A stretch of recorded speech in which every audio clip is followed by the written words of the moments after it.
very emotional. My son is my only child. So not being able to have the support of your family or anybody that you really know around while you're pregnant, it was a lot. The metal door slammed shut, echoing like a final heartbeat. From behind the glass, 4-year-old Maya pressed her tiny hand against the cold divider, waiting for her mother to do the same. But her mother couldn't stop crying. Not because of the shackles on her ankles, not because of the sterile walls around her, but because this would be the last time she'd see her daughter for another year, maybe longer. The price wasn't just time, it was the bond, a bond that now hung by a thread. But Maya's story is just one of thousands, and her mother isn't the only woman trying to mother from behind bars. In fact, there's an entire generation of children growing up with missing moms, while the prison system quietly continues a cycle that few are willing to talk about. But what happens when that mother is pregnant? What happens when labor starts and the baby's future is already decided by the weight of her sentence? To understand how deep this truly goes, we have to look at what happens before, during, and after a mother is locked away. Section 1. Motherhood in chains. More than 58,000 women in the United States are pregnant when they enter jail or prison every year. The moment they step into the system, everything changes. No baby showers, no birthing plans, no nursery to paint. Their pregnancy is processed like everything else on a cold intake form. Women are shuffled into medical units where care can vary wildly from state to state. Some receive decent prenatal care. Others, they're left with Tylenol and metal cots. Imagine carrying a life inside you while being shackled during labor. Yes, shackling during childbirth is still legal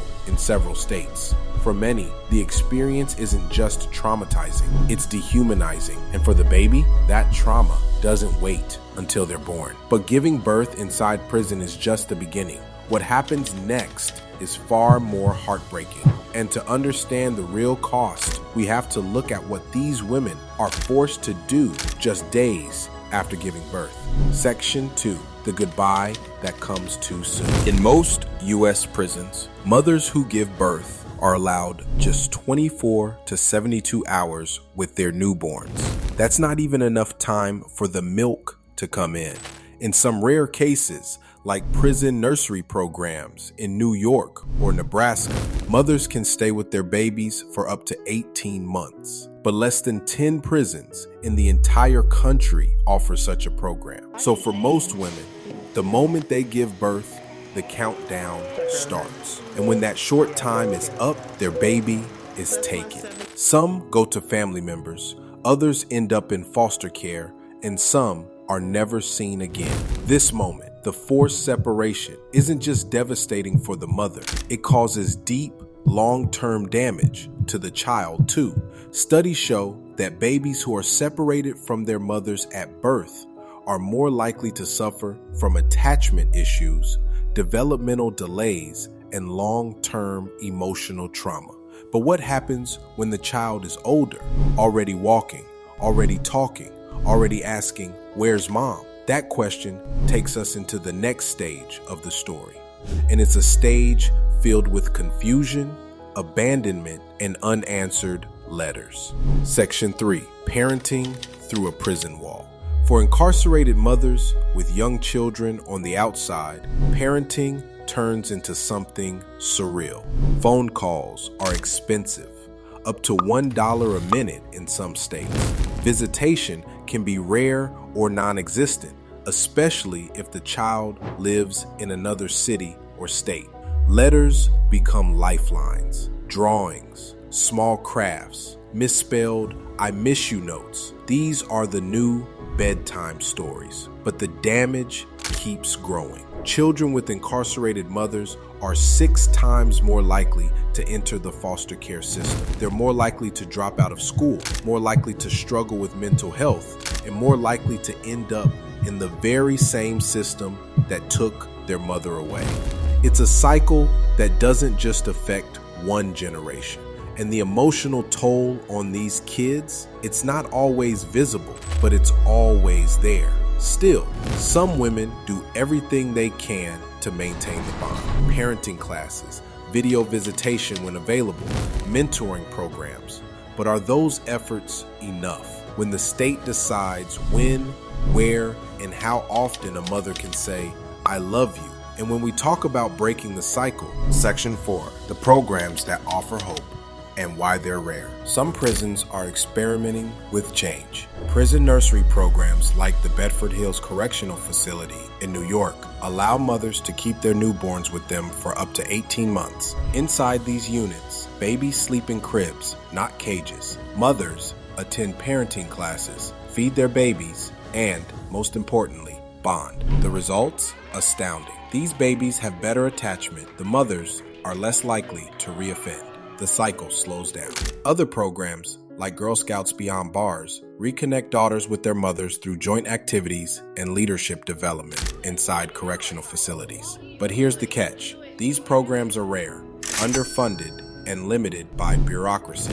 Some have waiting lists. Others have strict qualifications that disqualify many mothers simply due to the nature of their conviction. So the question is, if these programs work, why aren't they everywhere?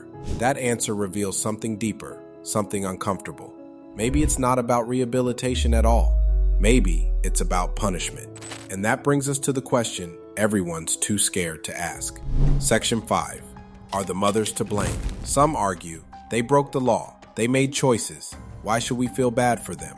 It's a fair question, but let's look deeper. Most incarcerated women in the U.S. are locked up for nonviolent offenses. Many are survivors of domestic violence, trauma, or addiction. Some were living in poverty, making desperate choices in a broken system. In fact, over 60% of women in prison are mothers. These aren't monsters. They're human beings, flawed, yes, but often fighting to rebuild their lives. So maybe the better question isn't, should we blame the mothers, but should we hold a baby accountable for her mother's sentence? Because the reality is, we already are. But the most haunting part of this story isn't the silence after goodbye. It's what happens when that mother finally comes home. Section 6, coming home to strangers. Release is supposed to be freedom. But for many mothers, it's anything but. Their children have grown up. Some no longer recognize their mother's face. Others have developed trust issues, resentment, or even rejection. Rebuilding that bond isn't just difficult. It can feel impossible. Parole requirements, halfway house restrictions, and limited finances make reunification even harder. Mothers must find housing, a job, and emotional stability, all while trying to re-enter a child's world that kept spinning without them. And here's the brutal truth. Many never succeed. The child, now a teenager or adult, might still carry the scars of abandonment. The mother carries guilt. And society? Well, society rarely helps either of them. But what if we changed the way we see these families? What if we stopped asking, why should we care? And started asking, what kind of future are we building if we don't? Conclusion. Incarcerated mothers aren't just serving time. Their children are too. Every lost bedtime story, every missed birthday, every tearful visit through a thick pane of glass is part of a sentence that no child deserves. Some say it's justice. Others call it collateral damage. But one thing is clear. If we keep ignoring this hidden crisis, we're not just failing women, we're failing the next generation. And whether or not we want to admit it, their future is tied to ours.